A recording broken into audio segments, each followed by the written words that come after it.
Hello everyone, welcome back to our channel Easy Learning. In this video, we are going to see Class 10 History Chapter Nationalism in India Part 3. Those who didn't watch Part 1 and 2, kindly go through the video. Link is given in description. In this Part 3 video, we can see the topic towards Civil Disobedience Movement.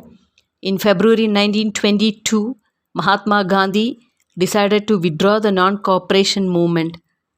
The main reason why Gandhiji decided to withdraw the non-cooperation movement in February 1922 was because the movement was turning violent.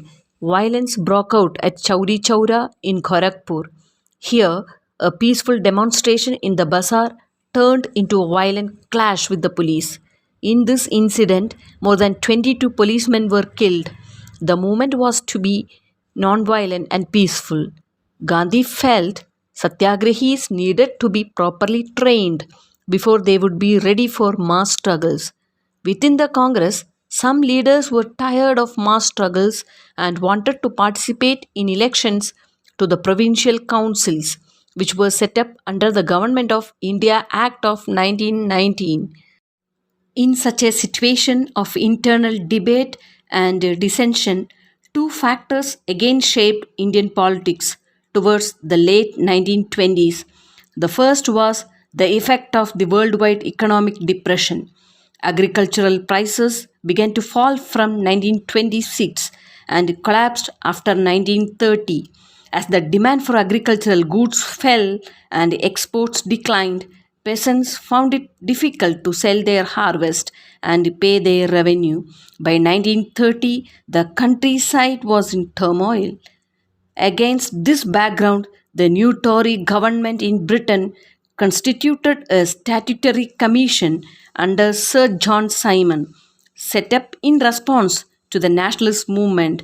The commission was to look into the functioning of the constitutional system in India and suggest changes.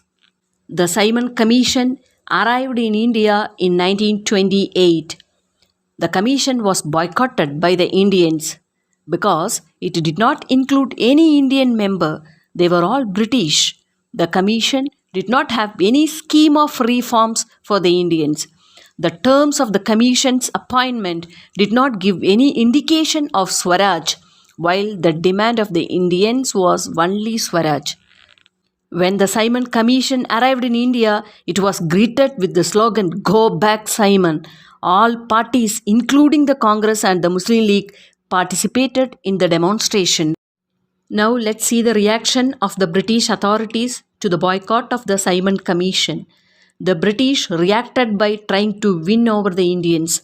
After the boycott of the Simon Commission in 1928, the Viceroy Lord Irwin announced in October 1929 a vague offer of dominion status for India in an unspecified future. A roundtable conference was to be held in London to discuss a future constitution. This did not satisfy the Congress leaders. The radicals within the Congress, led by Jawaharlal Nehru and Subhash Chandra Bose, became more assertive. In December 1929, at the Lahore Congress, the Congress declared Poona Swaraj as its goal and took steps to launch a program of civil disobedience. The Poona Swaraj Day was celebrated all over India on 26 January 1930.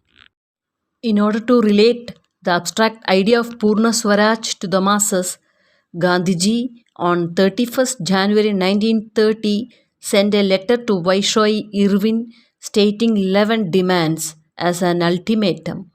If the demands were not fulfilled by 11th March, the letter stated the Congress would launch a civil disobedience campaign.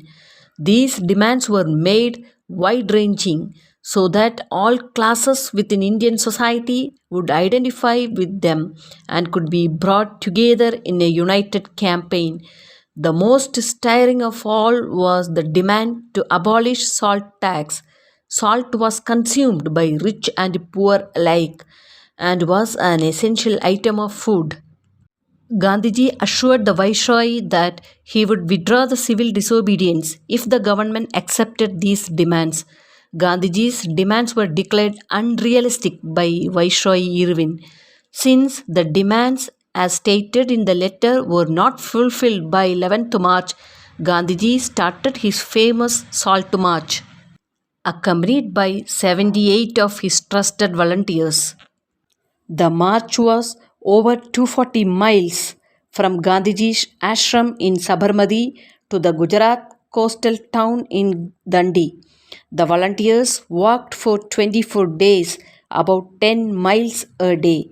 Thousands came to hear Mahatma Gandhi wherever he stopped, and he told them what he meant by Swaraj and urged them to peacefully defy the British. On 6th April, he reached Dundee and ceremonially violated the law, manufacturing salt by boiling seawater. This marked the beginning of the civil disobedience movement. As the movement spread, foreign cloth was boycotted, liquor shops picketed, peasants refused to pay revenue and chowkidari taxes. Village officials resigned, and in many places, forest people violated forest laws. Civil disobedience movement was different from non-cooperation movement because people were now asked not only to refuse cooperation with the British as they had done in 1921 to 1922 but also to break colonial laws. Apart from the social classes that participated in the non-cooperation movement, for the first time women came out from their home and participated in large numbers. Worried by the developments, the colonial government began arresting the Congress leaders one by one. This led to violent clashes in many places. When Abdul Ghaffar Khan, a devout disciple of Mahatma Gandhi, was arrested in April 1930, angry crowds demonstrated in the streets of Peshawar, facing armored cars and police firing. Many were killed. A month later, when Mahatma Gandhi himself was arrested, industrial workers in Sholapur attacked police posts, municipal buildings, law courts, and railway stations, all structures that symbolized British rule. A frightened government responded with a policy of brutal repression. Peaceful satyagrahis were attacked, women and children were beaten, and about 1 lakh people were arrested. In such a situation, Mahatma Gandhi once again decided to call off the movement and entered into a pact with Irwin on 5th March 1931. By this Gandhi Irwin Pact, Gandhiji consented to participate in a roundtable conference in London and the government agreed to release the political prisoners. In December 1931, Gandhiji went to London for the conference, but the negotiations broke down and he returned disappointed. Back in India, he discovered that the government had begun a new cycle of repression. Ghaffar Khan and Jawaharlal Nehru were both in jail. The Congress had been declared illegal, and a series of measures had been imposed to prevent meetings, demonstrations, and boycotts. With great apprehension, Mahatma Gandhi relaunched the civil disobedience movement. For over a year, the movement continued, but by 1934, it lost its momentum. Now, let's see how participants saw the movement. Let's now look at the different social groups that participated in the civil disobedience movement. Why did they join the movement? What were their ideals? What did Swaraj mean to them? Let's see one by one. In the countryside, rich peasant communities like Patidars of Gujarat and the Jats of Uttar Pradesh were active participants. Being producers of commercial crops, they were hard hit by the trade depression and falling prices. As demand for commercial crops declined and their cash become disappeared, they found it impossible to pay the government's revenue demand. The peasants demanded a reduction in revenue, but the government refused to do so. This led to widespread resentment. These rich landlords became eager participants in boycott programs and refused to pay revenues. For them, the fight for Swaraj was a struggle against high revenues. but they were deeply disappointed when the movement was called off in 1931 without the revenue rates being revised. So, when the movement was relaunched in 1932, many of them did not participate. Now let's see, why did the poor peasants join the civil disobedience movement? They were not just interested in lowering the revenue but also demanded remission of unpaid rent to the landlords which they had failed to pay during the years of depression because of declining income. In some parts of the country, they launched no rent campaigns. These were not supported by the Congress because the Congress felt this might upset the rich peasants and landlords. These poor peasants joined a variety of radical movements, often led by socialists and communists. So, the relationship between the poor peasants and the Congress remained uncertain. Now, let's see the business classes. How did they relate to the civil disobedience movement? During the First World War, Indian merchants and industrialists had made huge profits and become powerful. Keen on expanding their business, they now reacted against colonial policies that restricted business activities. They wanted protection against imports of foreign goods and rupee sterling foreign exchange ratio that would discourage imports. To organize business interests, they formed the Indian Industrial and Commercial Congress in 1920 and the Federation of the Indian Chamber of Commerce and Industries in 1927, led by prominent industrialists like Purushottam Das Thakurdas and G.D. Birla. The industrialists attacked colonial control over the Indian economy and supported the civil disobedience movement when it was first launched. They gave financial assistance and refused to buy or sell imported goods. Most businessmen came to see Swaraj as a time when colonial restrictions on business would no longer exist and trade and industry would flourish without constraints. But after the failure of the Roundtable Conference, business groups were no longer uniformly enthusiastic. They were apprehensive of the spread of militant activities and worried about prolonged disruption of business, as well as of the growing influence of socialism amongst the younger members of the Congress. The industrial working classes did not participate in the civil disobedience movement in large numbers, except in the Nagpur region. As the industrialists came closer to the Congress, workers stayed aloof. But in spite of that, some workers did participate in the civil disobedience movement, selectively adopting some of the ideas of the Gandhian program, like boycott of foreign goods, as part of their own movements against low wages and poor working conditions. There were strikes by railway workers in 1930 and dock workers in 1932. In 1930, thousands of workers in Chota and Nagpur tin mines wore Gandhi caps and participated in protest rallies and boycott campaigns. But the Congress was reluctant to include workers' demands as part of its program of struggle. It felt that this would alienate industrialists and divide the anti imperial forces. Another important feature of the civil disobedience movement was the large scale participation of women.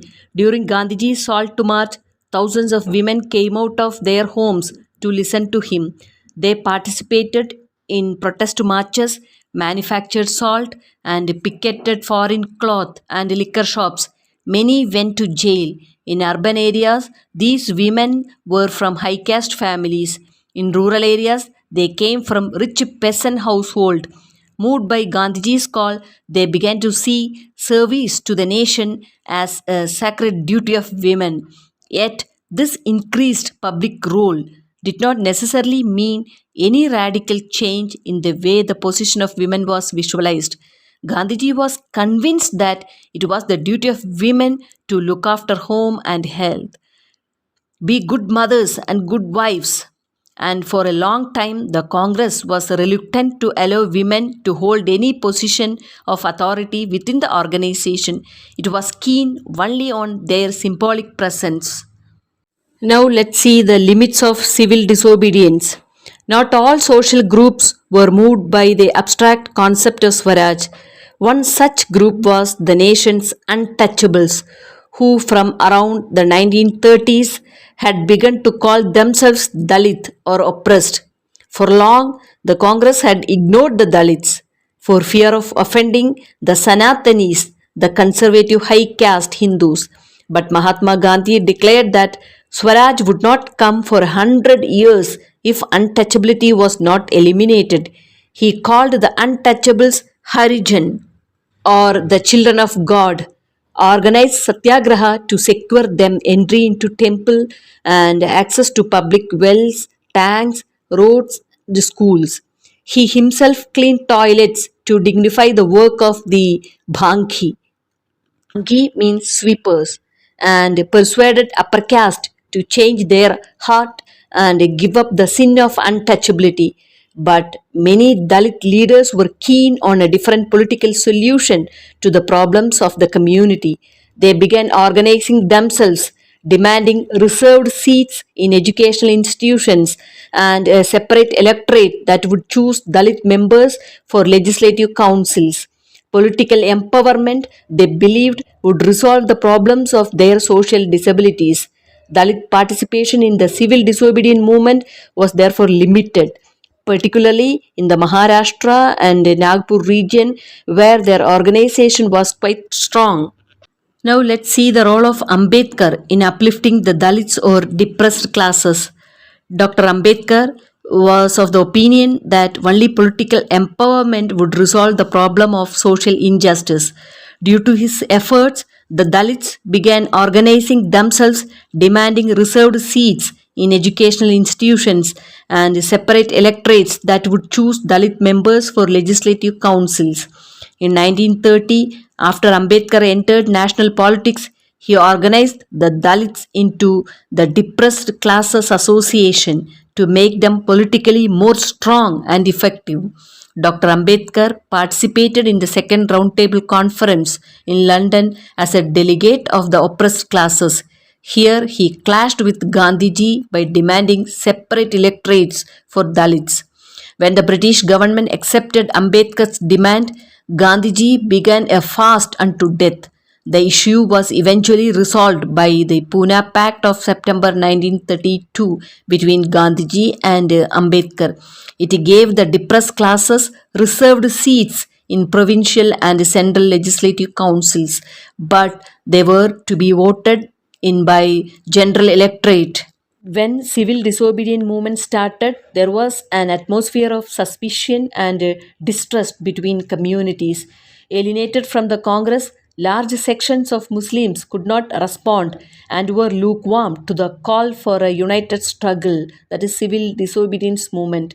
From the mid 1920s, Congress came to be visibly associated with Hindu nationalist groups like Hindu Mahasabha. This worsened the relations between Hindus and Muslims. Muhammad Ali Jinnah agreed to quit the demand for separate electorates if Muslims were guaranteed reserved seats in the Central Assembly and representation in the Muslim dominated provinces like Bengal and Punjab. But all hopes dashed in 1928 when M.R. Jayakar of the Hindu Mahasabha strongly opposed the compromise. These are some of the limitations of the civil disobedience movement. Dear viewers, I hope you have understood the topic towards civil disobedience movement. If you have any doubt, you can comment in the comment.